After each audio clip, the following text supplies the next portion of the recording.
Hello guys, magluluto po ako ngayon ng pork teriyaki.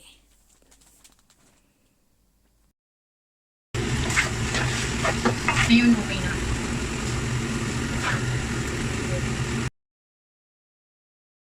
At ito na nga ang aking mga ingredients. Bell pepper, green and red, carrots, and then onion, red onion. So ito ang aking panggisa. At syempre ito na yung aking pork. Malinis na po yan. Na-slice ko na siya. Strip size or string size. So ayan na po. And then ngayon gagawa po ako ng sauce. Itong sliced pork, lalagyan ko ng kaunting asin. Yan.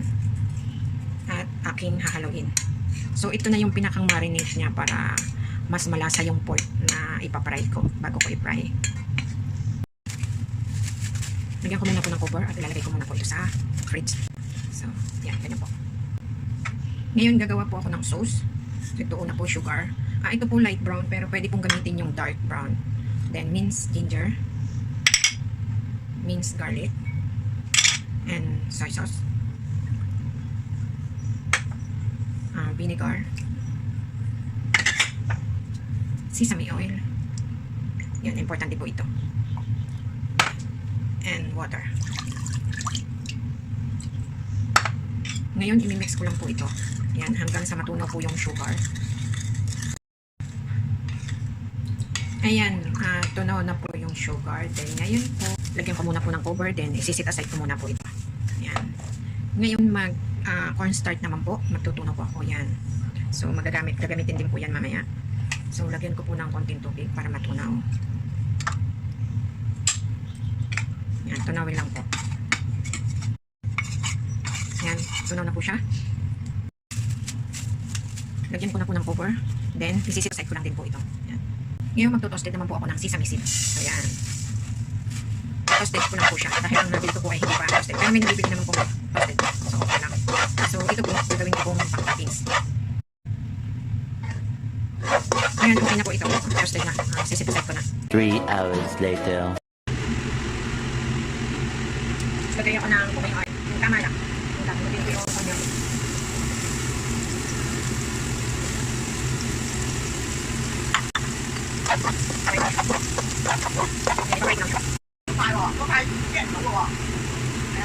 Next, lagay ko yung carrots. Fry lang din siya.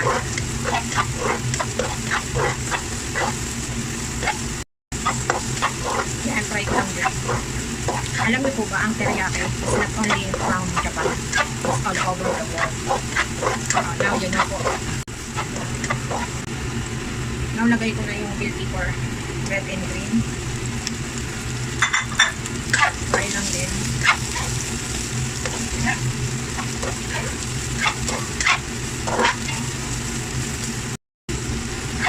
Ang teriyaki po talaga is originally name made from Japan. Kumbaga, Japan name siya. Pero ang totoo po, ang teriyaki food can make all over the world. Yun po yung story niya. Yun po yung totoo. Kinuha lang sa Japanese name ang pangalan. Pero ilang po, binigisa lang po para lang po makaluto yung bell pepper. Hindi naman po sobrang luto. Ayon po sa taste na gusto nyo. Pwede pong hapok, pwede well done. Ganun po. So ngayon, okay na po ito. Set aside ko po kaya. Set aside. Ngayon, di po sa pinag-gisahan ng bell pepper, ilalagay ko po itong pork. Yan. Ipaparain naman po siya.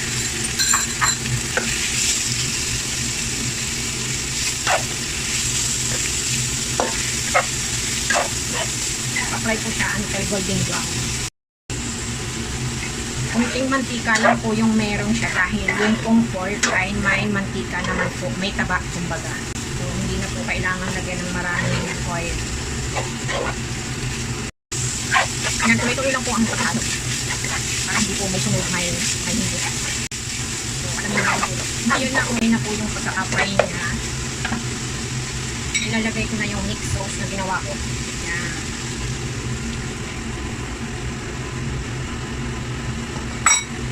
Haluin lang po.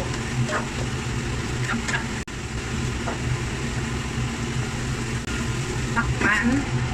Mga 5 to 10 minutes. So, depende po sa lulusin ng takip. Haluin lang po ng haluin. Yan, hanggang sa umunti po yung sabaw. Huwag naman sobrang unti. Tama lang. And now, ilalagay na itong cornstarch na tinunaw po sa tubig. Yan. Haluin lang din hanggang sa medyo kukunti na po. Ngayon, unti na lang po yung sauce na dapat na ilalagay ko na po itong piniray kanina na bell pepper at carrots. Yan. Then, Yung pagkalagay nga po nung vegetable na ginisa kanina, haluin lang po until umunti na po yung sauce.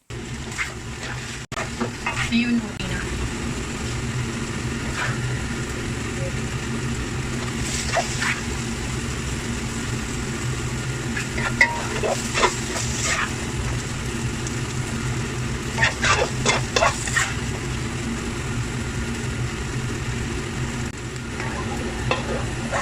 Ngayon, lalagyan ng sesame seeds toppings. So, yan. Ready to serve na. Thank you for watching. Bye-bye. Bye. Bye. Bye. See ya. See ya. See you guys later.